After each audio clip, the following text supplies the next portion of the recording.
how all of the Baptist churches, all of these incredible Baptist churches, which had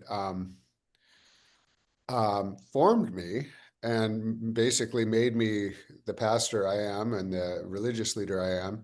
And they had all been welcoming and affirming. They had all been like intentional back, to Howard Moody days and, doing AIDS, needle kits as part of our work for the church. I mean, I just have so much gratitude and so much gratitude. Were you around with Carl Baldwin and Mary Yeah, Ellen sure, of Baldwin? course. I baptized Carl Baldwin. Oh, great. It That's was it amazing. was one of my first ones, and given his height, it was really difficult. Ah, that's wild. Yeah, So Carl and Mary Ellen are the reason I went to Judson. right. But I don't know if you know any of the history of Carl. I got to know him pretty well. I mean, I got to know and admire him tremendously. And what a life, what a career. And Yeah, uh, but and he, Mary Ellen's was still there when I left. yeah, very, kind of tragic ending to all of that. But Mary, Tough. anyway. All right, good. Well, All right, I'm going off audio, and you're going to talk to us about the Jesus of scandal, okay, great, scandalous Jesus, and great. what it means to And you. it's And basically like the scandal of Jesus right now. Yeah, I would say then and now, Well, yeah, right? yeah, but Because reference, but we're trying to make it relevant to our current situation, absolutely, or at yep, least that's what yep. I'm going to do. All absolutely. right, I'm out. Okay, let me know when you're ready. We're good. Whenever you're ready, we're recording. Okay, great. The scandal of Jesus in America right now, where to start? First of all, we're right in the middle of asking the question, like, can we feed the poor? Can we give health care to the sick? That's the first scandal right there. Like, can a incredibly wealthy, maybe the wealthiest that has ever existed in America, actually provide basic food and comfort for those who need it? Uh, many Christians are saying, nope, we don't have the money for that. Sorry. Next scandal. We have someone who is leading what he likes to now refer to as the Department of War. And he has a big cross tattooed on his chest. And he wants macho guys. He wants militarization. He wants an ethos of warrior ethos, lethality. He loves that. That's a scandal for someone who would call Jesus Lord, as Jesus is the Prince of Peace.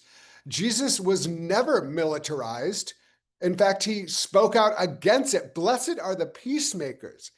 And by that, he didn't mean, bombing people into submission. He meant actual love for our neighbor, actual love as an ethos rather than lethality. So that's next scandal.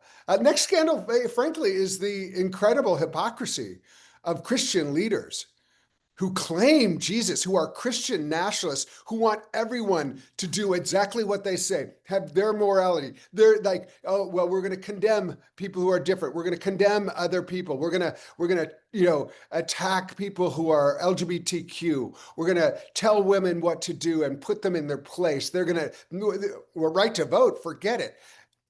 The scandal of that, when Jesus always placed himself with those who had been condemned by just such leaders as the Christian leaders, like the Christian nationalist folks who are trying to control our country now. Jesus always placed himself with all the people who they are condemning today and putting in marginalized status and second-class status.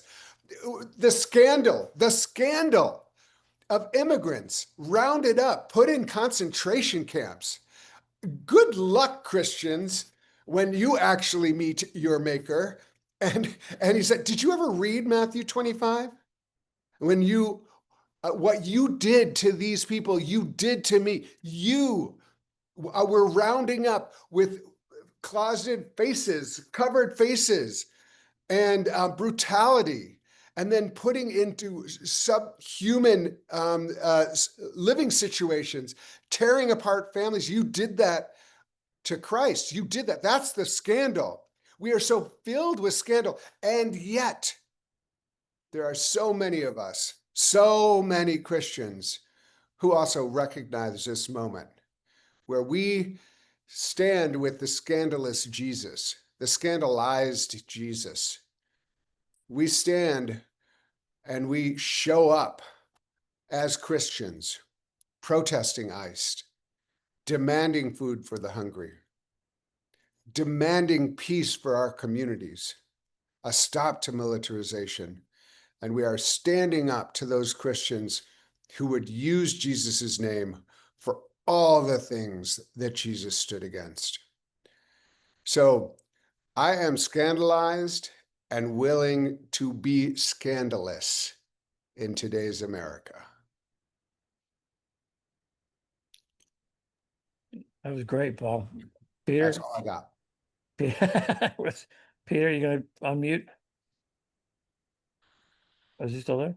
I think you've done this before, Paul, and and your heart's right in it.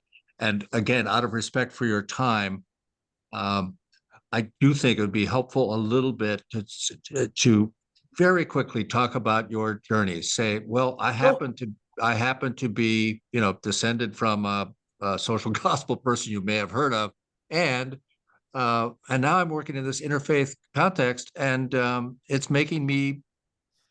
giving me opportunity to think more about my own faith in a helpful way. Is that possible to do in a little Oh, bit? sure. Because Oh, you're on sure. a roll. Oh, yeah. That's fine. All right, let's Okay. go. Whenever you're Fine.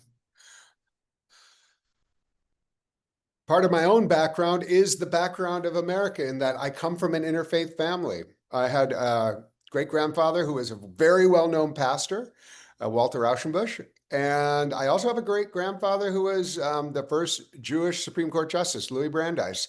And I grew up with that kind of both and situation in my life. I like to say I have an interfaith heart. I speak the language of Christianity. I in my heart and in my spirit is the language and the ethos of Christianity.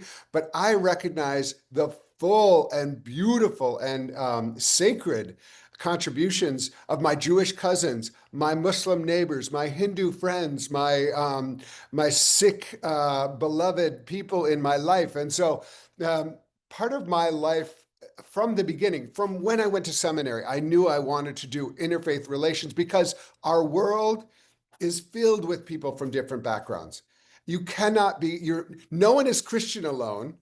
And we are all like, we need community, but we are faithful people with one another. And I'm now work at Interfaith Alliance, which is geared towards recognizing that every single person in America has the equal right to thrive no matter what religion they are. And that is the genius of our country. It's like the best thing that we ever did, frankly. It's the thing we got most right at the founding is the First Amendment, no establishment of religion, but free exercise. And so it is so beautiful to actually imagine a country, which really hadn't been imagined before, where everybody could thrive side by side. And we don't have to agree on everything, but we do have to respect for one another, and we have to give freedom to one another, but we also each have rights to be respected.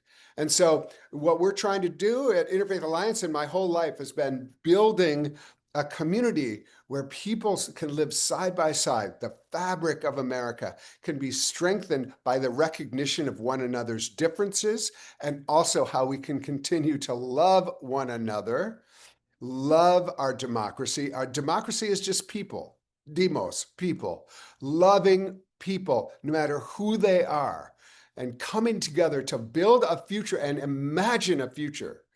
And that is, I'm very indebted to King and Raushenbush before him, this idea that Jesus put forward, which is the kingdom of God on earth as in heaven. That's the prayer, people. It's not to go to some place in the future and somewhere else. It's actually about here and now and us together in all of our differences, rooted in love. And so my work as an interfaith leader and as a Christian pastor are both geared towards promoting that love and that democracy in this moment. Perfection. perfect. Absolute perfection. I like the that's the prayer people part. That's really good. That's really good because it's absolutely true. Yeah. Often forgot. Yeah. I often do this thing in the pulpit sometimes. Let's just start with "For God so loved the world." Mm. How about that? Because that's the part that they don't put up Yeah, enough in right. the stadiums. Paul, this is precious, every bit of it. We will share this with you with a very slight editing, but both takes are Yeah. It was perfect as they are, really. great, Paul. And sorry I couldn't help you with your makeup, but again, you don't need any. Yeah. I mean, if you want to, like, I think AI can actually just put Clooney's face on me and just say, Paul Raushenbush as Clooney. But I think, yeah, and let us know once it's out. Yeah. If this will come out, you'll be doing them separately, or I think we'll probably do we'll edit some together as well. And which, by the way, Paul, with your interfaith, if you have people that want, if you have Hindus or anybody want to talk about the scandal of Jesus in the best kind of way, that would be powerful. I know we're trying to get, or I mean, anybody. I'm not going to do all of that, but I will say that once you're ready to put it out there, Yeah. we will work with you, Right. and we could do for social media, like, doing a collaboration between Interfaith Alliance and me and whoever. I don't know what, if you have a social media, like, We're getting it up to speed. We're trying to work on that. But thank you. Anybody, that'd be but wonderful. you could also, we would put it out there. I mean, one of the most amazing things that's happened in the last well, I started this job 3 years ago, and a couple years ago, because I come so much from the digital background, that I really invested in an amazing social media person, and it's been stunning. Like, Wow. I have been, I preached at, just one example. I preached at a church in Dallas, and I just talked about Christian nationalism. It's just like a 20-second, maybe 30-second clip. It's now got 5 million views. And Holy shit. and what's incredible about it, most, I expected to be just slaughtered on social media. It's filled one after another with saying, "Thank you, a pastor talking like this. I can't believe it. We need pastors talking. If I had heard a pastor talking like this, I wouldn't have left the church." This kind of stuff. I mean, this is my biggest line right now, is that, like, well, another example, I'm on this Signal chat with a lot of, like, democracy people and hardcore lawyers, and, not faithful people at all. But they had been at the Free DC March. And in the middle of the march, Foundry Methodist Church started ringing their bells in support of the march. And everybody said that was the moment. People are so desperate for Christians to show up as Christians right now. Yeah. And so, like, there is a moment. I mean, the USA Today did a big article yesterday that I'm in, and Barbara and a few others, about, like, how pastors are showing up in all the front lines. And that's what we're talking about. That's the story. I don't know if you saw the piece of me and did I send that to you? I was on the steering committee for No Kings, Uh, and doing faith outreach. And so Newsweek did an interview with me, but they dug me like the No Kings Reverend. uh, But I mean, just really, like, there is a great interest right now that we have to take seriously in how Christians are going to fight back. Right. And really a desire. I'm in all these democracy spaces, like with Move On and Indivisible and all these folks, and they're just like, we know we need faith people to show up. And so we're in a moment that is so important that we get there. So let me know once this is edited, once you're launching it, and we're happy to put in front of people. Thanks, Paul. That's really helped so much. Paul, thank you. You're giving me inspiration. I'm at a church office, and I'm trying to bring a delegation to I live in Rhode Island now, a grassroots Congress to do precisely that, right? To have the faith community step up in a major way. It'll be, Well, I'll give you a report. I mean, I can send you this the USA Today article, like I was kind of instructive in helping shape it because I don't know why I can't find We my want it because we can weave it into the piece, the well edited piece. oh well yeah I mean you should because you know I mean Yeah. let me get it We need to show this. I mean, the notion that people don't see this other side of Christianity is no they can insane. USA Today Raushenbush pastors at protests, that's the scene at anti-Trump rallies across the country. And let me put it in the chat. Boop, boop, boop. Where's the chat? God, my computer is really not responding. There's that. And then if you go in there, there's like, Yeah.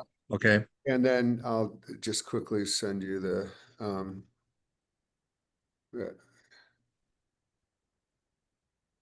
That's perfect. That's great. The Newsweek piece, I think you said. Other one. and yeah, it's an incredible, but the quote from USA Today that was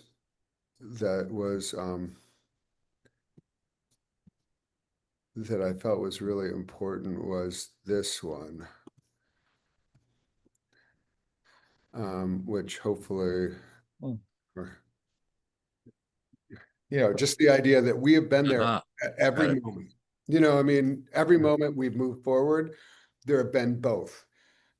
There have been the shitty Christians who have supported slavery, kept women down, hated LGBT, and there have been those who actually saw why their faith was propelling them to do the thing. And we need to claim that part because most people only remember the shitty Christians. Good point. I like the term. Especially now. Yeah. Especially now. Well, that's No, what this is about.